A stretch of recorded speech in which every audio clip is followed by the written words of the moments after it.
ओम शांति। 2 दिसंबर 2024 की साकार मुरली से होमवर्क। आज की मुरली से हम लक्ष्य लेंगे विजय माला का दाना बनने के लिए सतो प्रधान बनने का पुरुषार्थ करना है।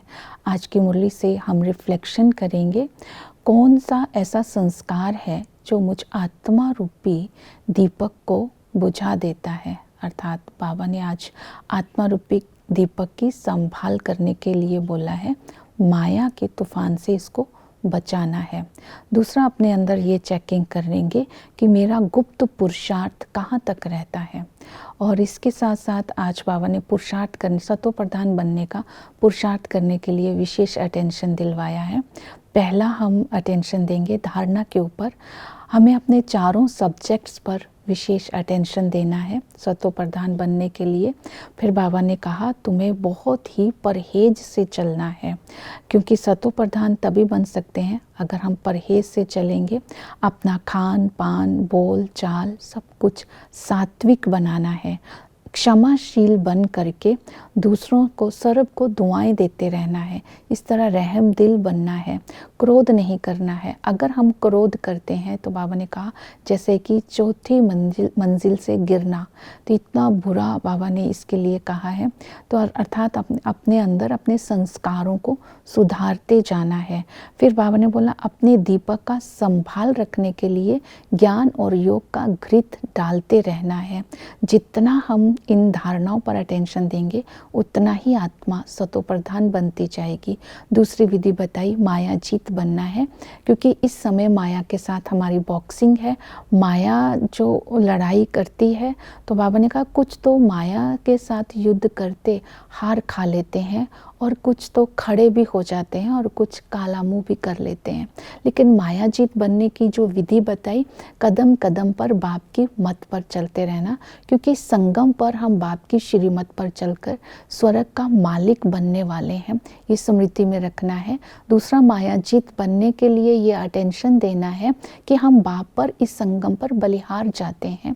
जितना हम बलिहार जाएंगे उतना माया से सेफ रहेंगे और सतो प्रधान बनते जाएंगे।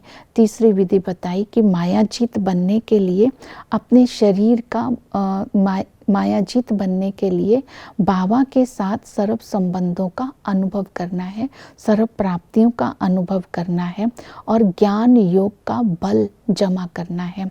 और नेक्स्ट बताया है कि सतो प्रधान बनना है तो नष्टो मोहा जरूर बनना है। जो नष्टो मोहा बनेंगे तब हमारी स्थिति बेफिक्र हो जाएगी, बेफिक्र बादशाह बन जाएंगे और स्थिति एक रस हो जाएगी। अगर हम नष्टो मोहा है तो धन कमाते, धन संभालते, किसी के बीमार होने के बावजूद भी दुख की लहर नहीं आएगी, क्योंकि हमें पता है कि ये ड्रामा है।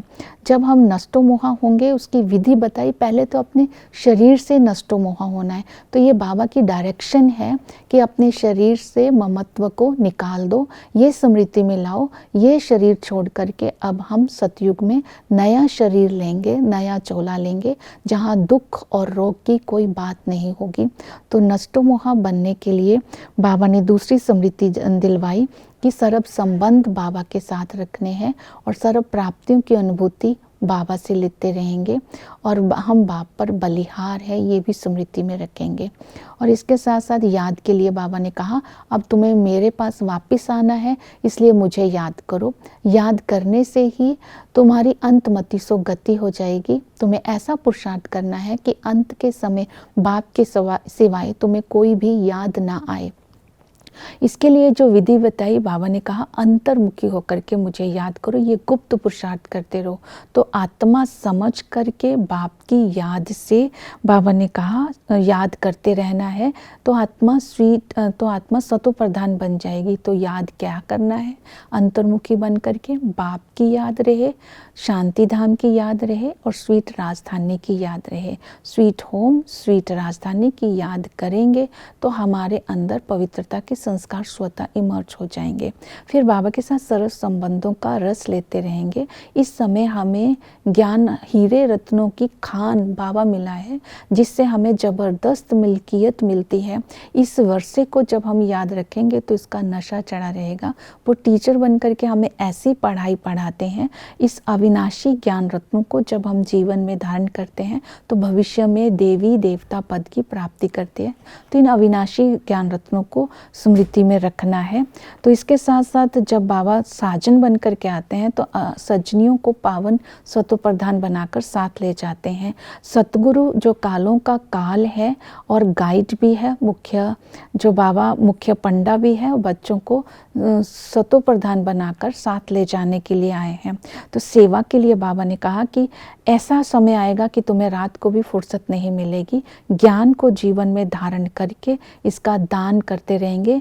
अगर आपको ज्ञान और योग से आप सेवा नहीं कर सकते हैं तो कर्मणा सेवा करके भी अपनी स्थितियाँ दूसरों की दुआएं ले सकते हैं, क्योंकि स्थूल सेवा से भी बहुत भाग्य मिलता है। 8 रत्न कैसे बनते हैं, स्वर्ग की राजा स्थापन कैसे होती है, ये सब बताना है। सेवा करने के लिए अपना ये स्वमान लेना है, मैं रूप बसंत हूँ। रूप आत्मा को बोला जाता है। जब ज्ञान रत्नों की धारणा करते हैं तब ये रूप बसंत बनती है। तो बाप भी रूप बसंत है, हम बच्चों को भी आप समान रूप बसंत बनाते हैं। रूप मतलब योग और बसंत मतलब ज्ञान। ज्ञान रत्न की धारणा करने से आत्मा योग करने से हेल्दी बन जाती है। तो ऐसा दूसरों को भी बनाना है। ओम शांति।